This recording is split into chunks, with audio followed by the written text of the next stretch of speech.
So, I mean, maybe you're not a night owl, you know, or maybe you are, but if you aren't, if you're more of a day walker, it's fine, but if there's one reason to, kind of stay up, it'd be to catch Cubfidential. So I'm Dr. Cubfidential, producer. And we got a loaded show for you.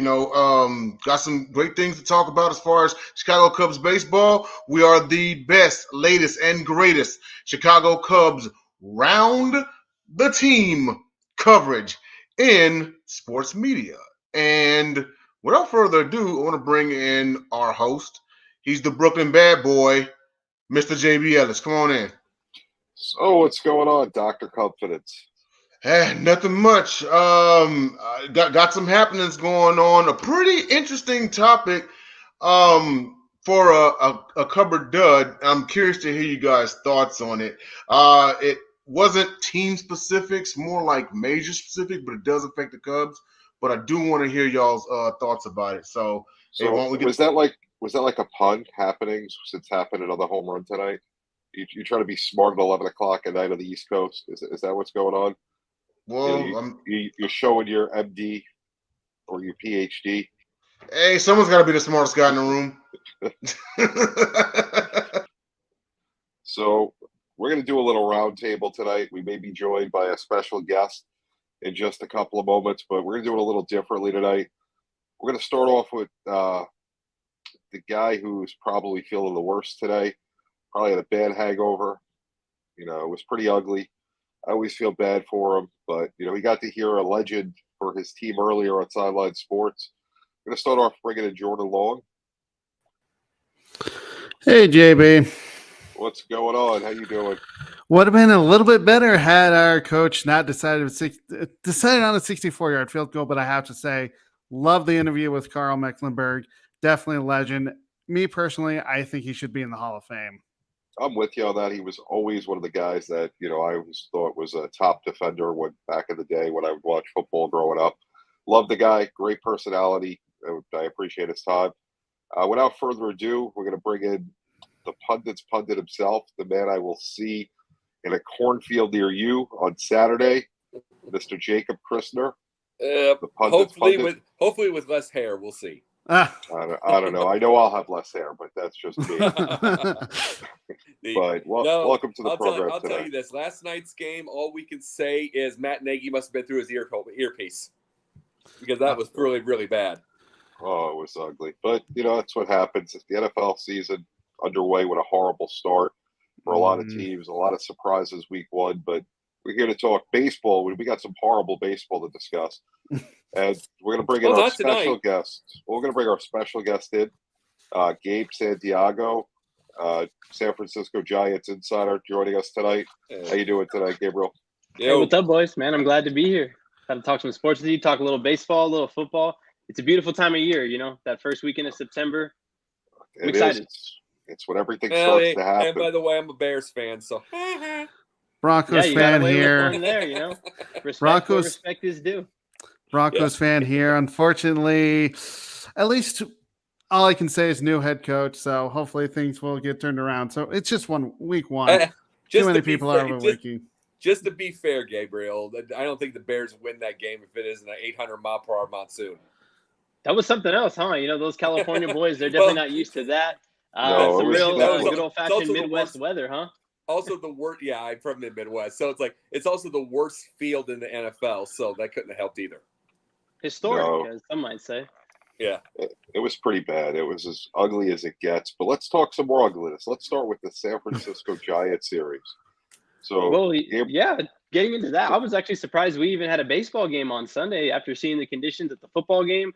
I didn't think the weather would clear to have some ball at Wrigley, but overall the series is kind of interesting one, a little scrappy series between third-place teams, still struggling with where we are in the season, man. Obviously, neither of these two are playoff contenders, but still, I think, put out a respectable effort over the weekend, but it was kind of a weird series. What do you think about it, JB?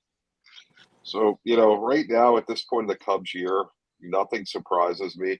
How they played baseball Sunday night just amazed me after seeing the football field during the day. The Cubs offense really didn't do much. They scored, what was it, 4 or 5 the first game, and then 2 of the 2 losses. You know, Right. and their Mhm. pitching staff didn't do horribly bad over the weekend. They seem to do that. They'll have one side of the ball that does really well, either pitching or hitting, and the other side disappears when they need them. They can't put both of them together. That's what happens with young teams that just, aren't there. And the Cubs have a long way to go. We're going to see a little bit about that this weekend when we travel to Iowa, and we have our special show from the Iowa Cubs on Saturday night. But Jordan, since you covered that series, what did you think from the Cubs side?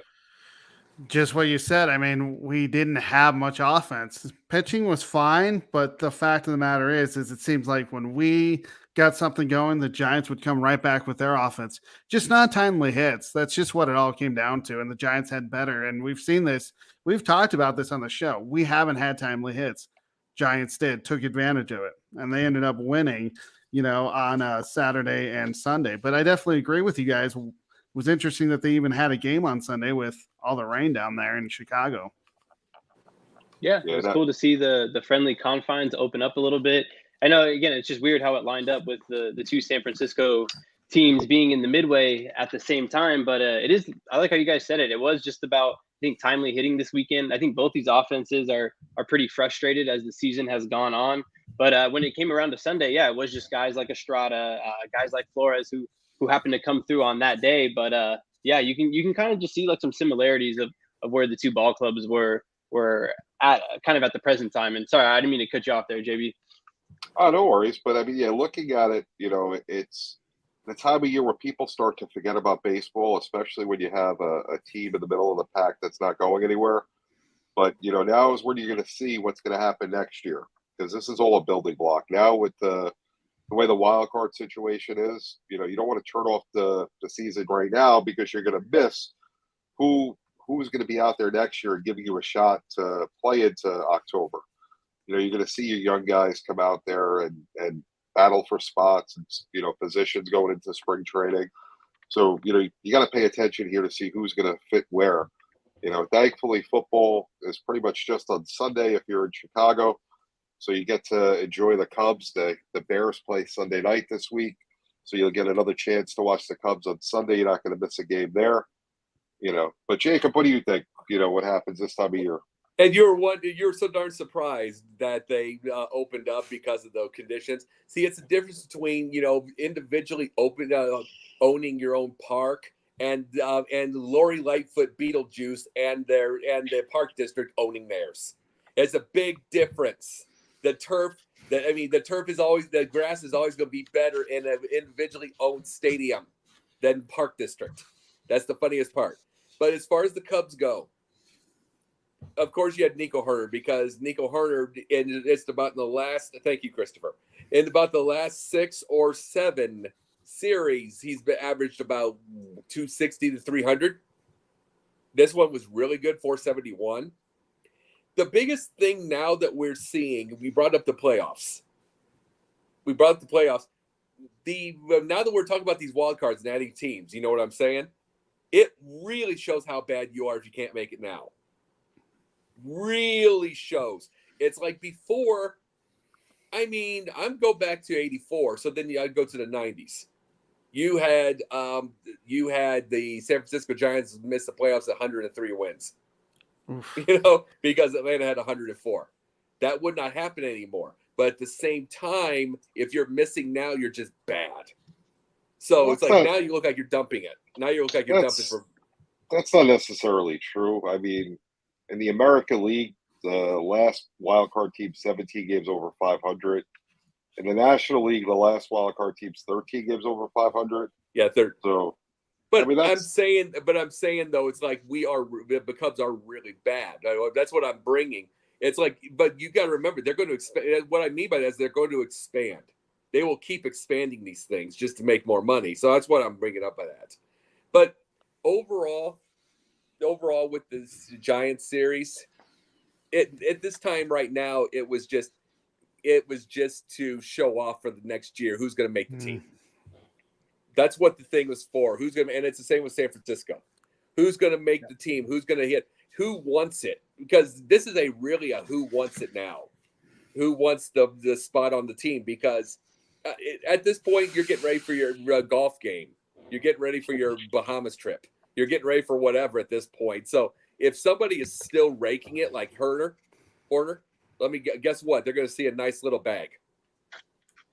Yeah, I mean, if you're a Giant fan of this type of season and, you're the Giant insider, Gabriel, what are you looking forward to this offseason? What do you guys have to do to start be relevant out there with the likes of the Dodgers and the Padres that are spending money like, buying little candies? Yeah, and honestly, it seems that the separation is sort of becoming larger and larger. The last year, the Giants sort of struck lightning in a bottle with the way they would platoon players and the way they would kind of utilize their matchups. Obviously, that magic hasn't been repeated this year, so it's kind of back to the drawing board. I feel like for a lot of the strategy in the front office, and it's also wild to me to see this year the fan base has become incredibly divisive over the current front office regime because again, everybody has the expectations of it going like it did last year. But I think as it's come back down more to reality, again, I've seen the fan base be a little bit more divisive this year than some others. But I would have liked to have seen them maybe sell just a little bit more at the deadline. They didn't end up going that route. They ended up hanging on to players like Rodon and Peterson. And I was going to say, actually, that ended up being a pretty fun Friday game that we had between the Giants and Cubs. Little pitchers duel there between Rodon and Smiley. Obviously, Horner ended up having a huge at-bat in that game there. But, yeah, I just would really like the Giants to sort of take a clear stance on the direction they're looking ahead because that hasn't really happened under the this Zadie regime. So, really, your guess is as good as mine on where it's going to head up. But regardless, I'll be there with the support. And, yeah, like I said, your guess is as good as mine as where this ball club's going to head over the next year. There's some young talent there. We've had some good players in the minors. But right now, I just feel like the club is really lacked in kind of the developmental department. I don't feel like that talent is transitioning from the farm system to the major leagues right now. But, we'll see how it goes going forward. So right now, one of the big problems we've had with the Cubs all year is figuring out who the leader was. We've kind of stuck Contreras and Happ with that role. And they're both kind of young. Contreras is a little bit older, but, we've stuck them as the leaders of the team. And, they both at one point were hugging, thinking they were leaving Chicago. Who fits in as the leader of the Giants? Yeah, well, coming into the season, you would have liked to think it'd be Brandon Belt since he was the self-claimed captain, and that seemed to catch on like wildfire through the fan base and in the ball club. They seem to really like Belt as the captain, but as typical with his career, he just hasn't been available that often this season. So you definitely look toward your shortstop there, Brandon Crawford. He's a guy obviously still has that championship pedigree, that background. Last year, he sort of had a resurging career year. Definitely not putting up those same offensive numbers. He's fallen back to earth a little bit. But, yeah, I think Crawford is still kind of that mental leader. He's not the loud rah-rah guy in the clubhouse that maybe someone like Hunter Pence was, but he just sort of leads by example. He's very quiet. Of course, the Giants had a little bit of an implosion in the clubhouse last night, man, with Kapler and Littell there on the mound. That was sure something to see him fire back at Kapler like that. And, 24 hours later, they DFA'd him to Sacramento. So that's kind of where that one is with Kapler and the little mound antics last night. That was funny to see. Yeah, you can't do that. You can't try and show up the manager and expect to get away with it unless you're, a top-tier guy. If you're anybody else, it's not going to work. And, the guys like Garrett Cole, Justin Verlander. But, yeah, to see that from a player of Littell's pedigree, that was a big head scratcher for me. And like I said, 24 hours later, he's no longer on the major league club. So, we'll see where that heads from here. I think he's out of options. So what do you see for the Giants the rest of the year? I see a lot of what we've kind of seen over these last 2 weeks. I think, maybe they'll win a couple games in a row. They'll take 2 out of 3 in a series, and then they'll end up dropping a series and getting swept. I don't think we'll really see anything consistent with them except for the inconsistencies. I think you can count on definitely still seeing strong starts out of Logan Webb, out of Carlos Rodon. And then maybe we can still get some exciting pop out of players like Peterson, as long as we have them. But, I'd say with them, probably the only thing going to be consistent are the inconsistencies. I mean, do you see them have any chance of being a spoiler, maybe hurting the Padres down the stretch or, maybe, just doing something to shake up the playoffs? I can see them playing spoiler in the aspect of them just knocking a team that needs to get a win on a certain night, but I don't even know if I can see them taking on to any last wild card spot at this time. I think those hopes really did die that last series they had with the Padres. They had a chance to maybe stay in that conversation, but I think they've just continually showed this season that they don't play well against the contending teams. Maybe they can hold their own against the mediocre or the lower teams, but yeah, the fact that they continually play some of their worst ball against the senior circuit's best teams, I think that's kind of all the story for the season there. The bullpen hasn't been good. The defense has been, dang near bottom in the majors. So yeah, your results with the season that you kind of have for the Giants. So let's go with the Cup or Dud. If you want to put that up, Mr. Dr. Cup. Change your name every week. I got to try to remember these names. I hear you, JB. He likes to change his name. He has fun with it. He's the most wanted Cub fan in America. So we got the Cub. What happened, Jacob? Nothing. Jacob said, I don't even want to talk about Dr. Confidence. Yeah, wait on my Cup or Dud. So what do you think about the pitch clock and the defensive shift ban? Well, the pitch clock, I can kind of see the understanding for that. You just want to speed the game up. I guess you want to make it more of a television friendly sort of thing. But the defensive shift, I mean, it really should be on yourself as a management and yourself as a team to like where you want to choose to put your players or not. And I guess hitting is the hardest thing in sports, but I guess I'm more for the pitch clock than the defensive shift. What about you, Jordan? I completely agree. I mean, I like the pitch clock. You're trying to, make the games a little bit faster. That's the way to do it. The thing that I have a problem with the actual shift is you're taking baseball strategy out. You're telling, like he was saying, you're telling where your players can be placed rather than going with baseball strategy. I know with the shift, you look at the scouting reports and say, okay, this guy mostly hits right. Let's, put a guy in the an infielder in the outfielder in the outfield on the right side or the left side. I just think it doesn't make sense. I know what they're trying to do. They're trying to get more runs and more offense going, but honestly, leave it alone. I like the low scoring games personally. So leave the shift alone. I don't like the ban on the shift. Jacob? The shift, all it's saying is it's going to make the manager absolutely mean less and less and less and less out of any coaches in all sports. Because everything is supposed to be strategy. And no shift now, it's like, what are you going to do next? Are you going to take away the bunt? You're going to take away, what are you all going to take away to make it faster? And in the end, it's still not going to be as exciting of a game as the NFL, as the NBA. It's not going to be. It's a sport that is for a specific mind. And it's like, and they're trying to make it where they're trying to make it a TikTok, YouTube type of thing, all home runs, trying to make it all fast. And I'm not for that whatsoever. As far as the pitch clock, oh my God. See, the biggest thing about it is we look back to those old 70s and 80s and they took 2 seconds to pitch. So it's like, you might as well, you know what I mean? You might as well do the pitch clock now, give them a reminder. Also, Rafael Nadal could definitely use the serve clock. Listen, all I'm going to say is baseball needs a doctor. And we have Dr. Confidence who's going to come in and give his opinion on Cup or Dud tonight. We've kind of let him sit in the background all year, but I want to hear his opinion on these two topics. As far as the pitch clock, how's it going, Gabriel? Good to have you on, man. Good to be here. Thank you. As far as the pitch clock goes, I absolutely agree with it because it's akin to the shot clock and the play clock in the NFL. You can't take all day, to pitch. But most importantly, what stands out is it forces pitchers to think faster, and it forces the catchers to throw the signals faster. Because now, what I'm curious of is if they bust that pitch clock, what's going to be the penalty? Free man on base or something like that. Like what's going on? If they bust that pitch clock, what is going to be the repercussion behind it? The one thing I've heard is if they argue with the umpire, I was just going to say if there's a guy on first and they argue with the umpire taking too long, it's going to be a balk, is what I've heard. Yeah. So okay. now And what about Oh, go ahead, the JB. shift? What about the shift? Defensive shift.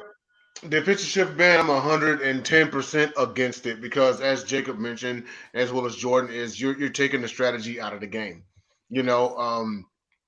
It seems like seemingly over the few years they have done things to they've made these little changes to allow more home runs and runs. You know, they've changed the texture of the ball, going all the way back to I think 2016, 2017, and now here they are banning defense. The defense is not allowed to basically play defense, and they're allowing for like more scoring because scoring equals ratings. And I mean, that's politics, and we're not here for that. We're here to see like a genuine sport. Now, I'm going to make the prediction and say that they're going to put the ban in place next year. It'll be rescinded within 5 years. So I'm going to tell you guys, these are the stupidest rules from the worst commissioner in all of sports. Listen, baseball is baseball. Baseball takes 3 hours on average. It's, in your head, you know how long every sport takes. If it's somewhere within that, that's fine. Pitchers don't take that long to pitch. You'll have a few outliers that do. It's a stupid rule that I don't even know why we need it.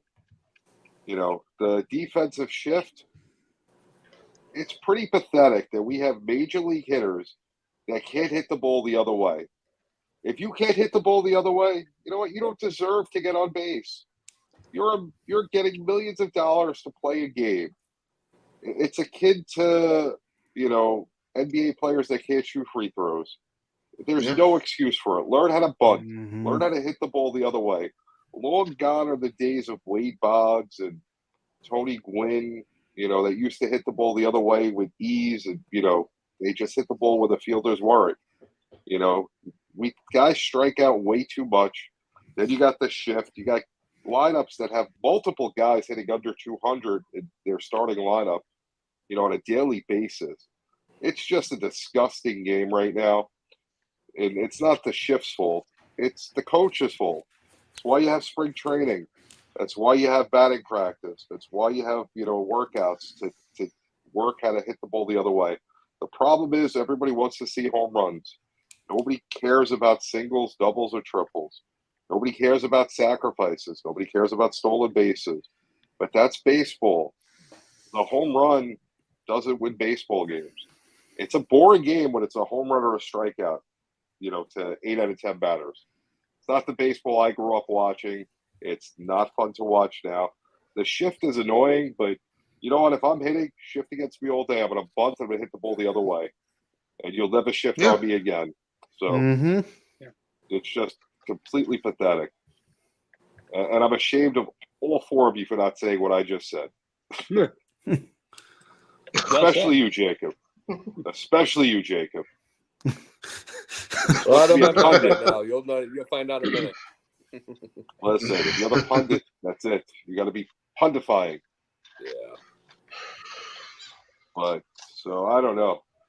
But what else do we have going on with the Cubs this week? They beat DeGrom tonight with Happ hitting a home run. I just saw the highlights on SportsCenter.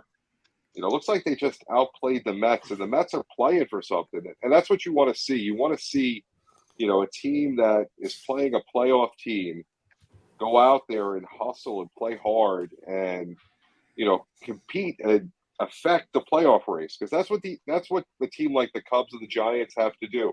Because they're not making the playoffs at this point. So you're playing for next year, and you're playing to disrupt the playoffs. You're playing for the integrity of the game, basically. You see guys hustle hard down to first. Guys sliding into home, beating Bros. That's what you want to see. What did you have to say, Jordan? I was going to say, should we really be surprised that the Mets are going downhill? They were in first place for most of the year, and now we're in September. They like to do this in September. They don't play their best baseball.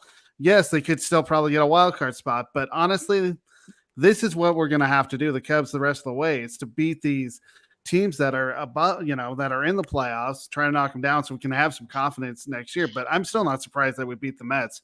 They're just on, a trajectory downhill. So you're out of order on that. The Mets hired Buck Showalter, one of the best managers in the game. The issue with Buck is his antics only last a few years, so they better Well, they're get what going they already can out of going him down. now. They're already Yeah. going downtown then. Pretty They're much. already going down, if not even a year. No. Mets will be fine. They're not going to beat the Dodgers anyway, unless the Dodgers beat themselves. It's the Dodgers league to win.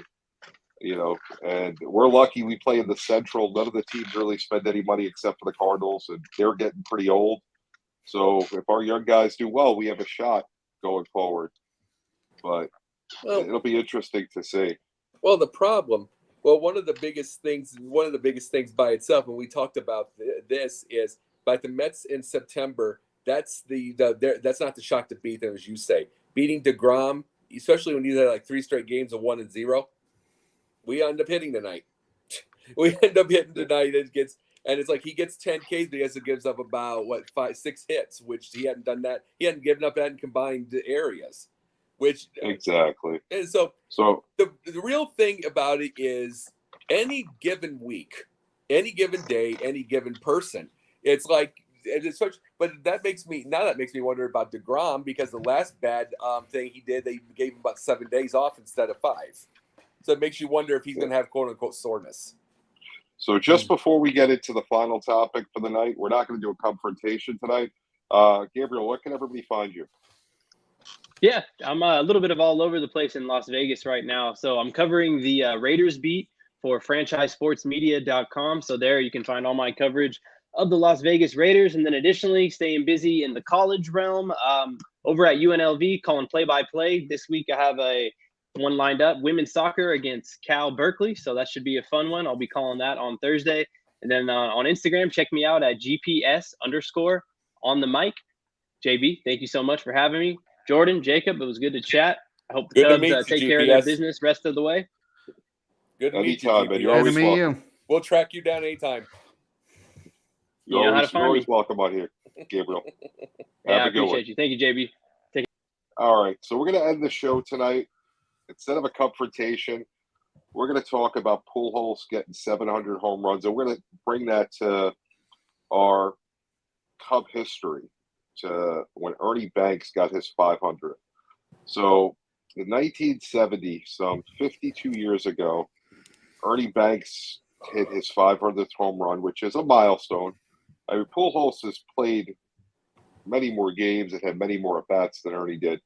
But, what do you think is going through Pujols' mind right now, sitting at 697 with a couple of weeks to go in the season, trying to get to 700? I think he still wants to hit him out of the yard. He wants to help his team win. And how do you do that? You obviously get on base, but 700 would be amazing. There's not many players in Major League Baseball who have done that. I'd like to see him do it.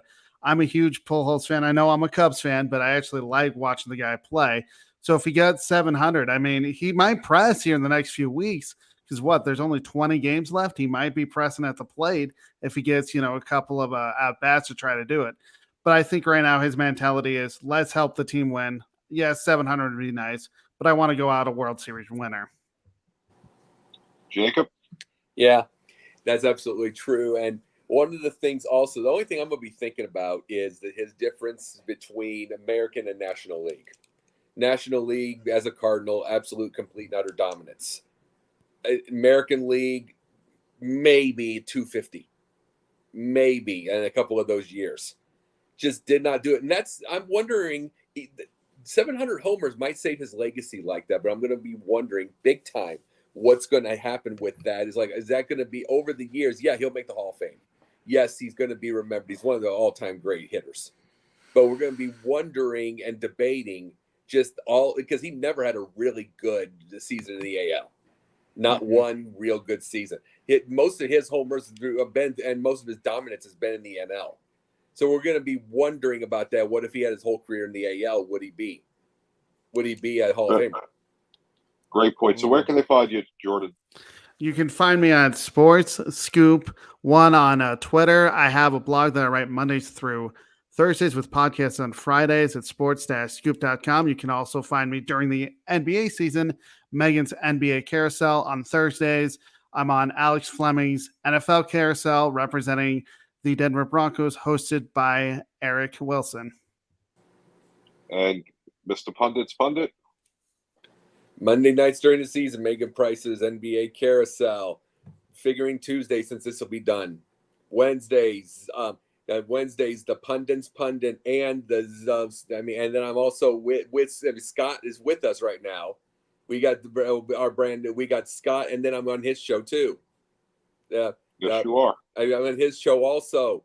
Then Thursday nights, I am with the TJ Sanson for the Yin and Yang with my new podcast, and then Sundays with the Sundays with Basket Bros, and then we're helping with a movie also. So I stay busy all the time. So this is the hardest working team in sports here at Sideline And Sports. one thing, Iowa. We're going to be in Iowa. We are going to the cornfields on Saturday. Mm-hmm. The Pundit's Pundit and myself, we will be there live in person. We're going to have some giveaways. If you're a Cubs fan, you're not going to want to miss this. I don't know what we're giving away yet, but I hear it's going to be good stuff. But the hardest working team in sports tomorrow night, we got the J&J Sports Express doing our NFL points spread line with Jeff Cadillac, analyst for the last 20-plus years. We got so many shows. We got both sides of the coin tomorrow night. We had Sideline Sports earlier tonight. We got the Geary and Stein show, which always has some great guests. We got Three Chicks in a Pod, which is a phenomenal show. We got Basket Bros. We got the NBA, NFL Carousel. We are all over everything. And if I missed a show, that's because there's too many. If you're not watching, what are you doing? Just make sure you watch Saturday, because after the special Cubfidential, we got the Gauntlet, which I am hosting. I'm taking over the show again, because that's what I do. I take over shows. Dr. Confidence, it's my show. I'm doing it Saturday. We're out. Later. Night.